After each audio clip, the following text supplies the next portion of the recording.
Hi, I'm Sion Hill and I'm doing an interview with Easywriters. Keep it fresh, everybody. Too many wrongs in one right. You can see it when you stand still too long. Watch the day turn to night. And when people come searching for something in the light, you can see the force they try to hide. Too many wrongs in one right. Too many wrongs in one night. Oh, oh, oh, oh. Go on and get it for me. Oh, oh, oh, oh. Go on and get it for me. Don't let me. Hi and welcome to our newest edition of our Hi5 series. This time we're with Sion Hill, a fantastic new artist from Ireland who's now living in Berlin and supporting none other than Pete Doherty on his tour. Sion, thanks for taking the time. Thank you very much for having me, man. Appreciate it. Yeah, sure. You come, as I said, from a rural town in Ireland, and then you started songwriting there and playing in pubs. Yeah. And then you decided to move to Berlin in order to get more done artistically. What was the decision like to go there, and what did your mum say? What did my mum say? I like that you said mum anyway, that's great. You know, you get the old Irish thing down. Sure. My mum was not too supportive, to be honest, at the beginning, because Berlin has, you know, it's notoriously famous for the drugs and the graffiti and the crazy lifestyle, but it was a pretty big move from a tiny little town. I'm from this town called Mullingar, which is quite a big music town in the centre of Ireland, but it's only about 20,000 people. And I mean, conservative in one sense, but we do a lot of drinking there, so it wasn't really a big change. You were prepared. I was prepared for Berlin. Not for the drugs, but not for the size of the place, though. It's absolutely huge, and sure. But that was fantastic to go to such a vastly massive place where it takes you 1 hour to go to a party on the other side of the city. Yeah, sure. Which part of Berlin do you live? Friedrichshain. Oh. Nice place. Which is a nice place. Too many parties, though. That's the problem. Too many parties. Too many parties. Don't get work done. Not enough work done. Not too much. But it's great. You know, I went there initially. I just brought my guitar and I was kind of staying with a few friends at the beginning, and I was doing busking, which is playing music on the streets, which was fantastic because I met a huge amount of musicians everywhere. There's so many musicians moving to Berlin. Yeah, that's right. That was a pretty great experience. And then, you know, as it went on, I was able to you know, sort of change it up a little bit and go from playing on the streets to playing in more bars and venues. Yeah.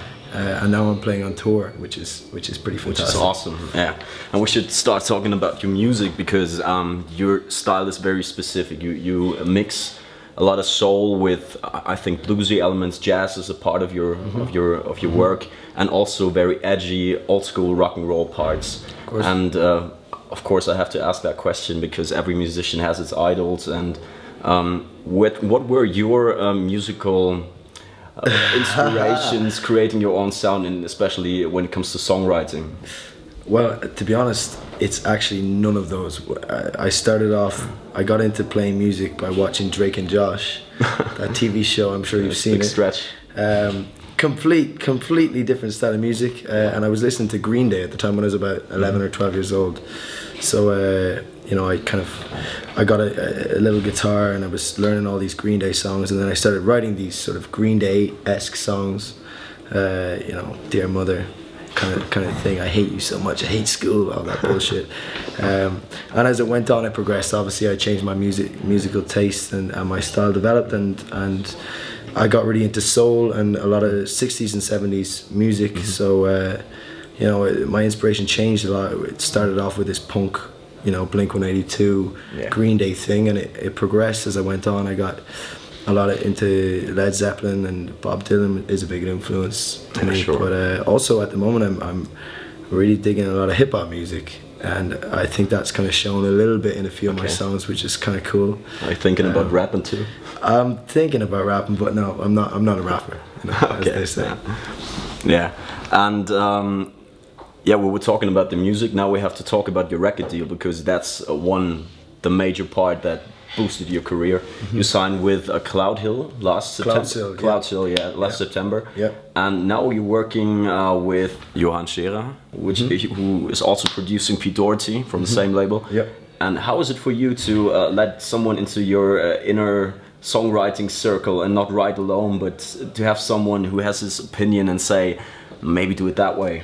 Man, it was tough at the beginning actually, because I'm normally I was writing songs in my room on my own. Yeah, sure. Sometimes with friends, but generally on my own, and it's quite different to open up and let a producer in and kind of work with your stuff. But Johan is an amazing producer, and he really lets you be yourself and bring out your own style. He's incredible at using sounds and finding sounds. So if you say, I want this grungy guitar sound, and you show him a song and some specific idea, he's able to find that just like that, and that's it's amazing to work with him for that reason. But he's also fantastic at just really rearranging a song and taking it apart and putting it back together. And I think that's, you know, you can see that with Pete Doherty's record. I love what he's doing in the label. They have this sort of Motown idea of having this sort of house band, that these different musicians came in. So for the record, we've got some of the same musicians that played on Pete Doherty's record actually, which is pretty cool, and some amazing musicians. This guitarist Sebastian Nagel, he's actually playing with me on the tour at the moment. He's supporting me on guitar, and he's absolutely fantastic, and he comes up with these really beautiful little riffs. But no, the important thing is I retained a lot of control throughout the recording of the album, and yeah, I'm pretty proud of it actually. I'm pretty happy with how it went. Nice, some new perspective on your songs also. I was gonna ask you that later, but since you talked about Pete, I mean, you're touring with Pete fucking Doherty. How is that for you? How is he backstage? Did you meet? Yeah, of course you met. I've met him quite a few times before. Yeah, he's a great guy. He's highly intelligent and you know, very well versed. You know, the lyrics sort of speak for itself. He's a really old school guy, and he's just got a really great outtake on life. But it's quite crazy at times, as you can imagine. I would guess. I'm sticking with the Guinness, which is pretty nice. But yeah, cheers. Absolutely. Cheers, Prost. Prost. Luft der Kolbe. Knees are sinking. Morgen müssen wir Wasser trinken. I didn't understand all of it. I didn't understand any of it, but it's what I learned. You know. That's cool. But yeah, it's quite crazy. Yeah, there's been some pretty crazy times, but he's a really great guy, and I'm really into his music. So it helps that, you know, obviously to be honest, I was a big Libertines fan, but I never really followed him for quite a long time. And now since he signed to the same label, I got to hear the album, and now I'm on tour with him, and it's like a whole new world. Yeah, it's pretty incredible. Did he give you feedback on your own sound? He did. Yeah, we put on the record in the apartment. The label, they have an apartment below it, and we were staying there at the same time. And Pete and his girlfriend Katya were there, and we put on the record, and we were dancing around the apartment. There's this tune called "Nothing's Wrong with Loving You." Nothing that I'd rather do but you, and he sort of kept saying, nothing that I'd rather do but your mom. So I enjoyed that. That was good. Yeah, it sounds like him. Yeah. We're almost finished, but I got one more question for you, since the press is just wild about you. They go nuts. They saying stuff like the new Jeff Buckley and stuff like that. Really high praise. How do you handle that shit? And I don't really care, to be honest. I'm just doing my thing, and I'm just happy to play my songs. So I have shit to say. I want people to hear it. Yeah, sure. The world is pretty crazy at the moment, and it's nice to have you know, a voice that can maybe shed some light. The album is really positive. It's got a really positive message, and yeah, I'm trying to show that through all my songs, and maybe just cheer people up a little bit. Yeah, so I don't really care about the press, but it's really nice to have people like really seeing what I'm doing and responding to it in a nice way. So but thank you for noticing that. That's great. Absolutely, absolutely. And guys, you should listen to this. This is some cool new shit.